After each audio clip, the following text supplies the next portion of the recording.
ọ̀rọ̀ tí ìmáàmù àgbà ìlú Ògbómọ̀ṣọ́ ní ìpínlẹ̀ Ọ̀yọ́ ìyún Imam Yunus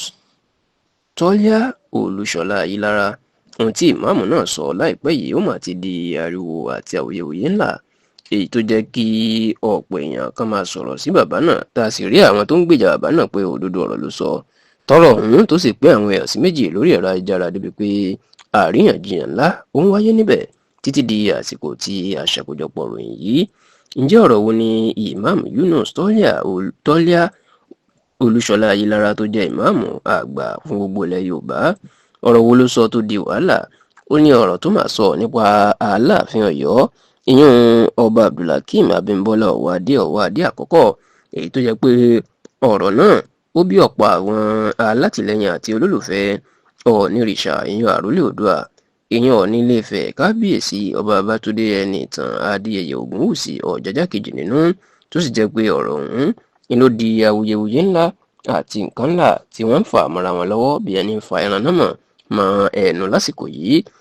Ǹjẹ́ ọ̀rọ̀ wo ni ìmáàmù Yunus Tọ́lá àti Olúṣínà Ayílára sọ, ibo ló sì ti sọ? Ní nǹkan bí ọ̀sẹ̀ méjì sẹ́yìn tí wọ́n fi ìmáàmù àgbà ìlú Ọ̀yọ́ tuntun tí wọ́n fi ìmáàmù àgbà jẹ, ó ní ìmáàmù Yunus tó máa sọ Aláàfin ìlú Ọ̀yọ́ ọba Abdulhakeem Abímbọ́lá Ọ̀wọ́adé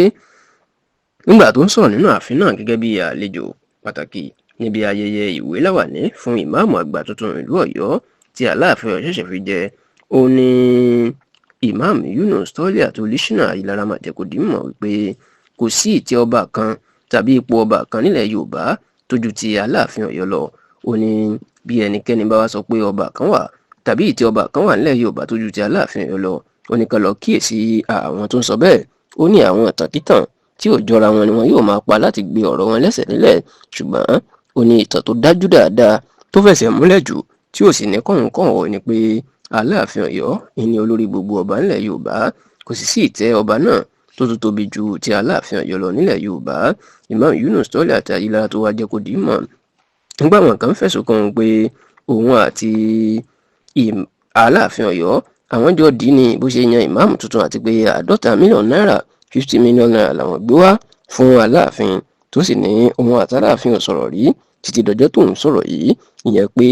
ìròyìn ẹlẹ́jẹ̀ làwọn èèyàn ń gbé kiri nípa òun àti Aláàfin Ọ̀yọ́. Látìgbà tí Imam Yunus Tọ́lá àti Olúṣínà Ayílára tó ti sọ̀rọ̀ yìí ìpè Aláàfin Ọ̀yọ́ lórí gbogbo ọba ńlẹ̀ Yorùbá àti pé kò sí ọba tó tóbi tó Aláàfin Ọ̀yọ́, ńlọrọ̀ ti di àríyànjiyàn, tó sì jẹ́ pé ọ̀pọ̀ àwọn olólùfẹ́ àti alátìlẹyìn Ọ̀ọ̀nìrìṣà iná ń sọ̀rọ̀ sí ìmáàmù náà wípé bí ò bá mọ ìtàn kó dákẹ́ àti pé kó gbájúmọ́ iṣẹ́ ìmáàmù ẹ̀ ju kó máa dá sí ọ̀rọ̀ ìtàn ilẹ̀ Yorùbá lọ. Ṣùgbọ́n tí àwọn olólùfẹ́ àti alátìlẹyìn Aláàfin Ọ̀yọ́ tàn kan sára sí tó sì sọ pé